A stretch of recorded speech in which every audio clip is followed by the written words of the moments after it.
Hey guys, my name is Taylor and welcome back to Taylor on TV. So, Squid Game Season 2.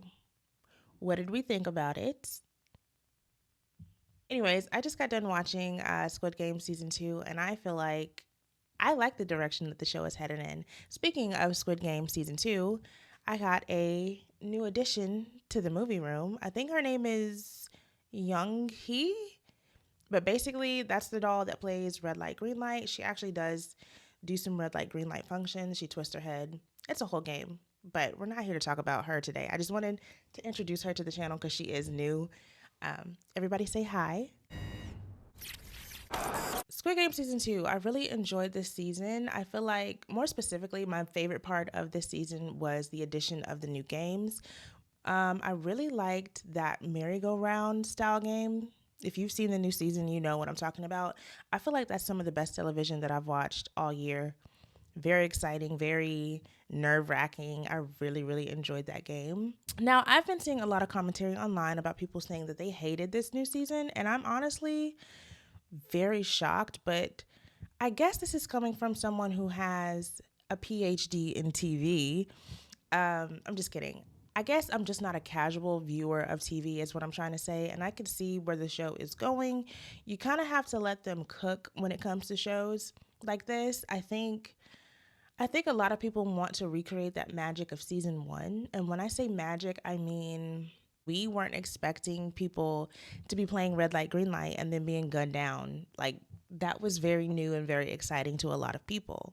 And then there's no way that they could have really topped the plot twist of season 1 with player 001 being who he was in the game. So I feel like season 1 was already just hard to beat in the beginning. So I went into this not expecting it to be better than season 1, but rather being an addition to season 1 or something to kind of build off of. Some people feel like season 2 was just way too slow or we weren't getting enough answers in this season, but I feel like there's so many other things brewing underneath the surface that we just don't realize. So spoilers.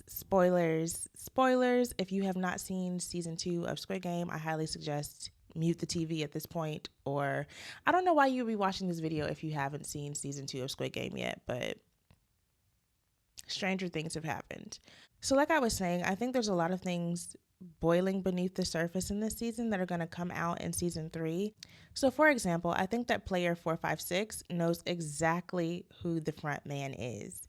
I think that there's no way that he's working with the detective who is looking for his brother and they haven't shared a picture of the said brother. Like, I'm sending you back in because I need help finding my brother or what happened to my brother.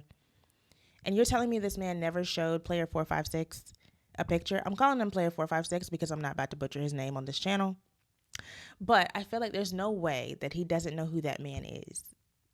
It just makes sense. You're telling me that they went out of their way to put a tracking device in a tooth implant, but they haven't shared pictures of the brother that I'm sending you back in to work. It doesn't make sense. That's not adding up. I think that he knows exactly who that man is, and he's just playing a long game. And we're going to see more of that in season 3. So while it feels boring right now, I think it's just kind of sowing seeds for what's going to happen in season 3. Another thing that I think is happening, there's a strange presence or an overwhelming presence of military-based characters, and I think that's going to be very important to season 3 as well. I don't know, I just have so many thoughts on where this season is headed, and depending on how you guys like this video, I might make another video deep diving into all of my thoughts and theories of Squid Game season 2 and what's to come in season 3. So just let me know if you guys would be into that kind of video. But overall, I think we just need to let the story cook for a little bit longer. I really think they're building up to something big, and we just need to wait to see the payoff in season 3. Now, that is another problem that I hear a lot of people complaining about. We don't know when season 3 is coming, and it's so much more painful because this season ended on a cliffhanger. We were literally just getting into the best part of the story or into the climax of the story when the episode just ended and we are left with nothing.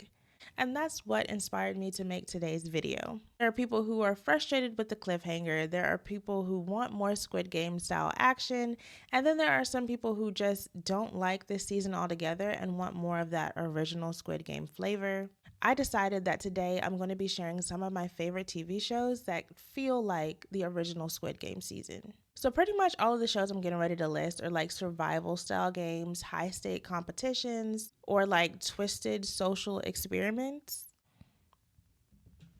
These are the shows that I watched when the original Squid Game went off the air and we were waiting for a long time for this new season. I think 3 years we've been waiting. But these shows got me by between the seasons. And honestly, after watching these shows, I found a love for something other than Squid Game. Like I really wasn't even that excited for this season because there's other shows on this list that I'm more excited about. So before I get started, I want to mention that all of these shows can be found on Netflix just like Squid Game. So that's pretty convenient if you guys want to check these shows out. So without further ado, let's get into my list of recommended shows to watch if you like Squid Game. First recommendation is kind of low-hanging fruit, but it is Squid Game The Challenge. So I really wanted to include this one because there are a crazy amount of people in my life who don't know that this is different than the Squid Game TV show. So when people are asking for recommendations of what to watch on Netflix, I'll point this show out and they'll literally say, I've already seen Squid Game season 1. They're not realizing that this is a reality style version of the TV show Squid Game. So there might be people out there who also don't know that watching the channel, so I want to add this one to my list of recommendations. So this is a reality style show inspired by Squid Game where 456 players put their skills to the ultimate test for a life-changing $4.6 million prize. So in this reality TV show, they play a lot of the games that are featured in season 1 of Squid Game, to include the red light, green light, the Delonga candy, or the sugar candy where you have to cut out the shape. And they also play the glass stepping challenge, the one where you have to pick the right step or you'll fall through. In addition to these games, they also play like Battleship and some more American style games that are also very fun to watch. But if the games are what you liked the most about the original Squid Game, then I highly recommend watching this reality TV show version of the show. And if you just like reality TV like I do, this was a hoot. There are people that are really going to work your nerves on this season. Touch me, I'm not touching you. If you call me a frat boy again, I won't put my hands on you, cuz I won't. all right, But when we get off this bitch, I might. Okay? all right, frat boy, Cool. So yeah, if you're a fan of reality TV and you also like Squid Game, check this out. My next recommendation is Physical 100. In this reality TV show, 100 contestants in top physical shape compete in a series of grueling challenges to claim a cash reward and the honor to be the last one standing. Now, this one is kind of different, but I will say that out of all of them, I can't even say that. I was going to say out of all of them, this is probably my favorite one, but I truly love every single show on this list. There are 100 competitors. All of them are from different walks of life, but they're all known for their physical attributes. For example, you have people who are from the military, athletes, bodybuilders, K-pop stars, wrestlers. I think you have some actors, and they're all going head to head in these challenges where they're testing their strength, agility, and endurance. So this show has been compared to Squid Game a lot, primarily because they're both Korean-based TV shows, but also because of the large-scale competition elimination format. It's a lot of people competing and a lot of people being eliminated, very similar to Squid Game. So on Squid Game, people die if they lose a challenge, but on Physical 100, every competitor has a bust made of their physique, and if they lose, they have to smash their body. So it's kind of symbolic of being killed in a way, or kind of symbolic of destroying your body in a way, like you weren't good enough. It's kind of messed up when I put it that way. But another thing that this show and Squid Game have in common are the elaborate set designs. On Squid Game, they have these giant arenas where they play, these childlike games. And on Physical 100, all of their challenges are based in these huge arenas. I think the most memorable challenge that they've had that I can think of off the top of my head, two groups of competitors had to physically move this pirate ship, or like this big flag style ship. It's just over the top and outlandish, kind of like Squid Game in a way. If you just enjoy looking at people's bodies, and I mean this in the most normal way possible, if you enjoy seeing that kind of thing, like the American Gladiator or Ninja Warrior kind of thing, definitely check these out. These people are so impressive. The amount of time they can run, the amount of weight they can lift is so insane, especially when someone like me, I can't do any of it. I enjoy watching people do stuff like that.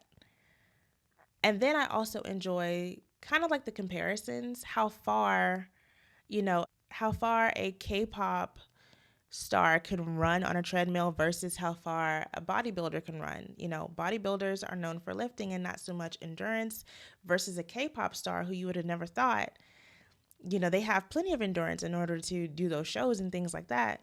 So it's just fun to see the different comparisons in the physical body, and I highly recommend this show. I really love this show so much.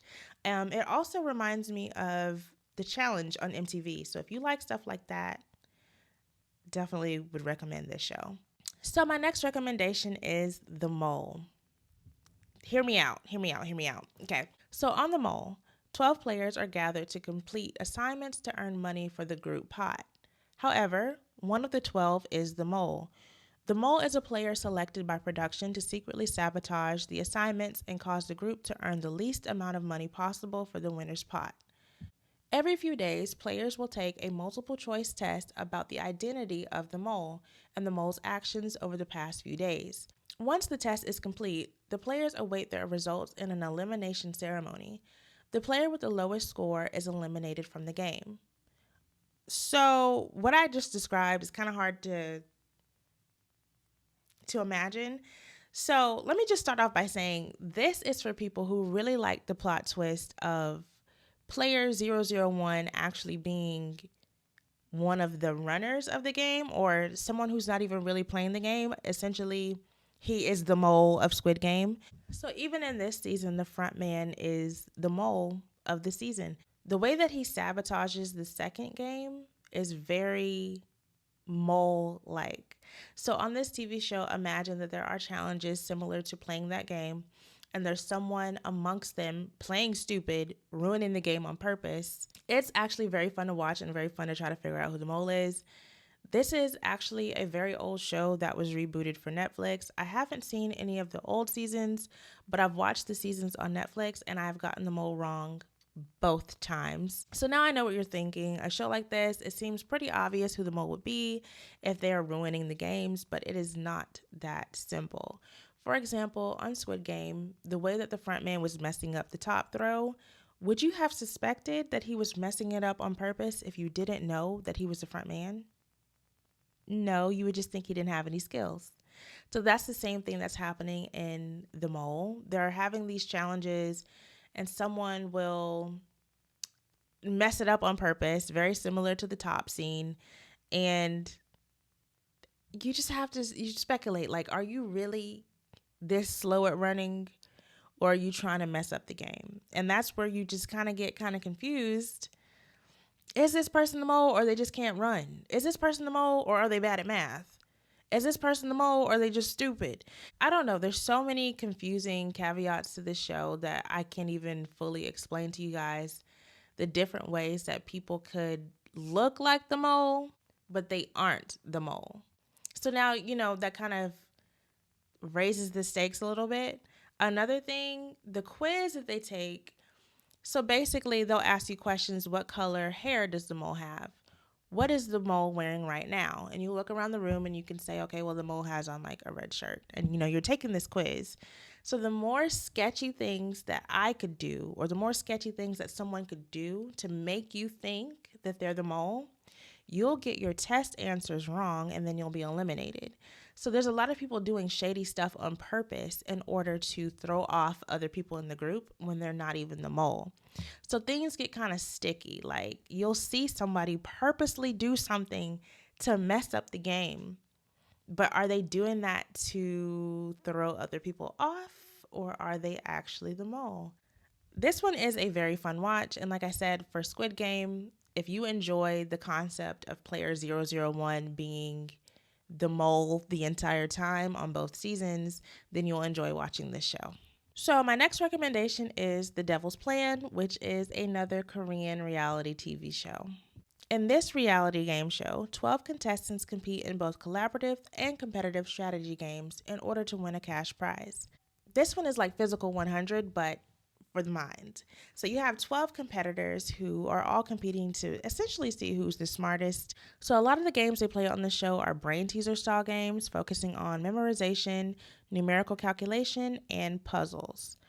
This one reminds me of Squid Game a lot because a lot of the games they're playing feel kind of childish or something that I would have done in grade school. But I must admit, there's this one challenge where they have to do math. The kicker was like the second to last game. It was a type of betting game. It was a high-low. But the way you bet high-low is you literally make equations. You get dealt cards that are like subtraction, multiplication, number cards. And then you have to make equations and bet high or low on what your equation comes out to. And obviously there's a time crunch and anything. I'm like, oh my God, only in Seoul, South Korea, would there ever be a competition show where you can win $250,000 by doing equations? And then if you lose, then you go straight to jail. literally you go to jail on this show. Send me home. I would have left. I would have left and just packed my bags because, So all of the people on this show are very smart, like stupid smart. The way Physical 100 shows you the different physical traits of people like a wrestler versus a K-pop star, this one is showing you stuff like a poker player versus like a teacher, stuff like that. How they could both be smart in two totally different ways. Now, my favorite player of the show was this guy. I believe he's the poker player. So if you watch the show, keep an eye out for him. That's my favorite. This one is also like Physical 100 where you don't know who's going to win. So that's kind of the fun of watching it. But also with this one, they're puzzles and, mind games that they're playing. It's also fun to kind of play along at home. I really enjoyed that aspect. But like I said, the math one that they did, I was so lost, baby. Like, the American school system has really failed me because I knew nothing. So the next show that I want to recommend is called The 8 Show. 8 individuals trapped in a mysterious 8-story building participate in a tempting but dangerous game show where they can earn money as time passes. Now this one is also another Korean TV show. This one is listed as a comedy thriller, but when I was watching this, wasn't shit funny. It's not funny, like at all. I don't think I laughed at anything in the show. So I am very turned off by black comedies or comedy horrors. I don't like them, but something told me to give this show a chance, and I'm so glad that I did. It's quite literally a thriller or like a K-drama style thriller. Depending on your sense of humor, maybe you'll think it's funny. I didn't find anything funny. So what this show and Squid Game both have in common, both shows are centered around financially desperate people who are brought to an unknown location in order to play games to earn money. And then there are some very messed up rules to said games. So without spoiling anything for The 8 Show, there is a scenario or situation that can kind of be applied to this show that is also happening in Squid Game. So in Squid Game, at the end of the games, the group is given an opportunity to vote on whether they stay or leave the games. And there are an overwhelming amount of people who want to stay, even though all of these horrible things are happening simply because they want a chance to earn more money. That scenario, that vibe, if that pisses you off, if that gets your gears turning, if that's what you like about Squid Game, go watch The 8 Show. So, aesthetically and visually, these shows also have a little bit in common. The set design almost feels the same as Squid Game. It's a very bright, playful, fun looking place, but there's nothing bright and playful happening here at all. It's a pretty thrilling show, but there's no action. So, don't expect a lot of, how can I put this? Don't expect a lot of that Squid Game death action type stuff going on, but there's a lot of like psychological tension and a lot of extreme circumstances that'll lead to like these moral dilemmas. Like they'll make you think, what would I do in that situation? And I like shows like that. I like shows that make me think, would I do that in order to survive, or would I do that to get more money? Maybe. Maybe I would. I'll give you this kind of like scenario. If you were a millionaire and you lived in a mansion and there were people outside of your home that were homeless, like let's say 5 people outside of your house that were homeless and hungry. You could let them stay in your mansion, but in return, you would have to sleep outside for a night. Would you do it? These homeless people are promising, we'll give you your house back. Just let us sleep in here. You sleep outside for a night. You care about the homeless people and you want to help, but would you sleep outside in order to help? Like, would you give up your own resources in order to help somebody else? But there's also a possibility that you can get your resources stolen in this situation. That's kind of like, that's the best way I could put it. I think that's a pretty good example. If you like that question or if you like thinking about that kind of scenario, this is definitely the show to watch for you. And I'm comparing this to Squid Game simply because of the games, the money, the moral dilemmas, set design. They have a lot in common, even though they're not the same kind of show. The last thing I want to mention about the show was the ending. The ending was very interesting. It was so interesting that after I watched it this past summer, I thought about it for probably like 2 weeks straight because I'm like, what does that mean for the ending? And there's a lot of conclusions you could draw from it. It's a very, very fun ending, and I actually thought about making a YouTube video discussing it because I have a lot of thoughts and theories. So if that sounds interesting to you, or if I'm intriguing you at all, definitely go check it out. I really enjoyed this show. Highly recommend. So last but certainly not least, on my list of recommendations, we have Alice in Borderland. So I really, really fell in love with the main character of this show. His name is Erisu. I think I'm saying it right. I need to know how to say my man name right. Erisu? Erisu. Erisu, a listless, jobless, and video game obsessed young man, suddenly finds himself in a strange, emptied out version of Tokyo in which he and his friends must compete in dangerous games in order to survive. Now, this one is the most like Squid Game out of all the other ones that I've recommended. They're literally playing childlike games. I think they even played like tag. And if they don't win the game, they literally die. So, this is the most comparable to Squid Game that I have. It's literally Squid Game, just with more crazy, unique scenarios. I think you even have like this mysterious front man or like a mysterious entity running these games, and you have to figure out what is going on. How do I get out of here? It's such a great show. Like I said, it's just like Squid Game. People are dying left and right. The body count is high. So if that's what you liked about Squid Game, people dying as a consequence of losing the games, highly recommend. Another thing that I think a lot of people liked about Squid Game was the unpredictability of who was going to die. A lot of characters in season 1 died that we just did not expect to die. We just knew something was going to work out in their favor. No. So if you like shows where it's like nobody is safe, you don't know who's going to die next, Alice in Borderland is going to do it to you. I can't begin to explain how good this show is without spoiling it. I gave several recommendations today, but if you only watch one, if you only pick one, if you listen to me one time, let it be this show. I promise if you like Squid Games, you will be in love with Alice in Borderland. I watched this one to get over Squid Game, and quite frankly, I don't give a damn about Squid Game no more. I'm waiting for this next season of Alice in Borderland. I think they just announced it is coming. Like when you watch Netflix, I think there's like a little sign that says new season coming. And I'm so excited about that because Squid Game ain't got nothing on Alice in Borderland. It is a million times better than Squid Game. I promise. Promise. Promise. If you don't like it, come back to this channel and you can tell me in the comments. So this is the show that I'm actually going to be rewatching while I'm waiting on season 3 of Squid Game.